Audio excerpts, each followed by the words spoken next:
ना किसी ब्यूरोक्रेट को प्रॉपर सज़ा मिली, ना किसी फौजी जर्नल को सज़ा मिली, ना ही प्रॉपर, मैं एक बात कर रहा हूँ, ना किसी सियासतदान को सज़ा मिली। कहते हैं जी साबित करें। अब पाकिस्तान तहरीक इंसाफ गई हुई है, खुद साबिक़ वज़ीर-ए-आज़म पाकिस्तान इमरान खान साहब ने नैब ऑर्डीनेंस के हवाले से ख़ास तौर पर जो तरामीम थी जिससे 150 से ज़ायद शख्सियात को फ़ायदा हुआ, उसके ऊपर गए हुए हैं और वहाँ पर बड़ा ज़बरदस्त हुक्म जारी हुआ है।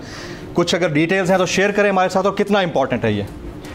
देखें, काफ़ी अरसे से ये पिटिशन पेंडिंग है और इस्लामाबाद हाई कोर्ट में, Islamabad high court bar association ने भी इसको चैलेंज कर रखा है। जस्टिस आमिर फ़ारूक साहब के पास ये पेंडिंग है और हमारे वकील हामिद खान साहब हैं सर। और चूँकि ये मैटर सुप्रीम कोर्ट में पहले चल गया और पहले प्रोसीडिंग शुरू हो गई हैं, तो naturally we are also waiting, but proceedings वहाँ भी पेंडिंग हैं। जहाँ तक इस बात का ताल्लुक़ है, ये तो आपके सामने आ चुका, बहुत सारी तफसीलात भी आपके सामने प्रेस ने भी दे दी हैं। ये मैटर बड़ा इम्पॉर्टेंट है। देखें, करप्शन को इन हालात में कि जब करप्शन हमारा सबसे बड़ा एक मसला बन गया है कि जिसको सुप्रीम कोर्ट ने कैंसर डिक्लेयर किया हुआ है, वो कैंसर अब ये पोजीशन ले चुका है कि सारा पैसा वो कैंसर हजम करके या मुल्क से बाहर ले गए हैं या मुल्क के अंदर खा गए हैं।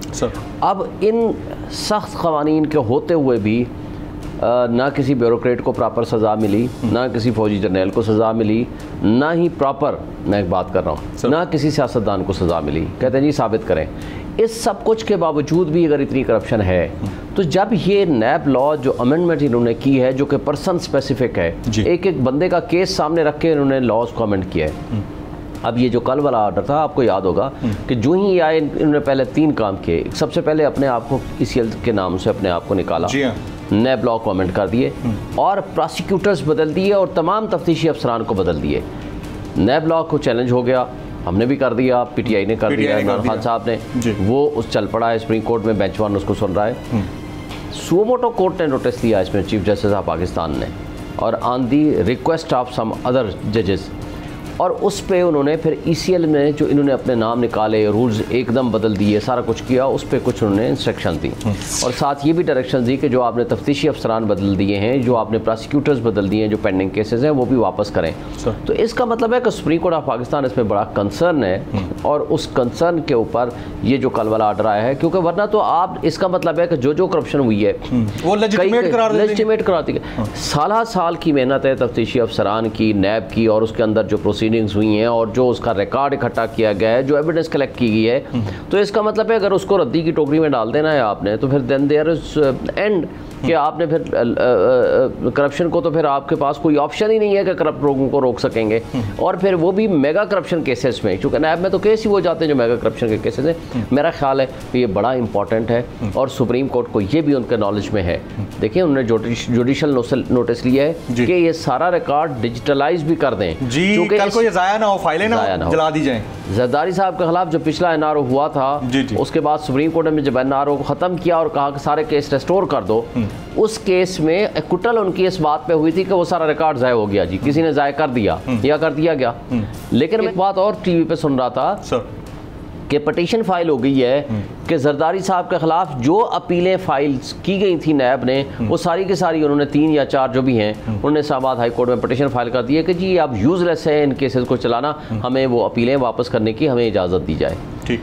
अब इसका मतलब तो ये है कि इन लॉज का नाजायज़ फ़ायदा सारे बड़े सियासतदान, करप्ट सियासतदानों को अगर होना है और इस तरीके से इनकी एक्विटल अगर होनी है, तो फिर तो इसका मतलब है कि मुल्क में कोई जमहूरी निज़ाम चल ही नहीं सकेगा। जमहूरियत की बुनियादी इक्विटी पे है, जमहूरियत की बुनियादी रूल ऑफ लॉ पे है, जमहूरियत की बुनियाद ही एक अच्छे साफ़ सुथरे शफाफ मुआशरे के निज़ाम के क़याम पे है। ऐसा ही। अगर आपको ये वीडियो पसंद आई हो तो सब्सक्राइब कीजिए और बेल आइकन जरूर हिट कीजिएगा। एक बार फिर नंबर 1 बोल न्यूज ने एक बार फिर सारे रिकॉर्ड तोड़ दिए। सिकंदर सुल्तान राजा साहब ने मियां नवाज शरीफ से राब्ता किया और उनसे पूछा कि मेरे लिए क्या हुक्म है। बोल का प्रोग्राम अब पता चला। लाहौर के अस्पतालों में भी मसीहा नहीं फिरौन बैठे हैं। शाम 7 बजे की स्लॉट में सबसे ज्यादा देखा गया। 65% सार्फिन ने सिर्फ बोल देखने का इंतखाब किया। खून हल्का हवलदार का ही होता है, पुलिस के खिलाफ तो न जाने कितने प्रोग्राम्स हैं, क्योंकि बोल है नंबर 1। सबसे ज्यादा व्यूज, सबसे ज्यादा रील्स और सबसे ज्यादा रेटिंग के साथ बोल अब भी नंबर 1 पोजीशन पर बरकरार। सब्सक्राइब करें और बेल दबाएं ताकि कोई खबर रह न जाए।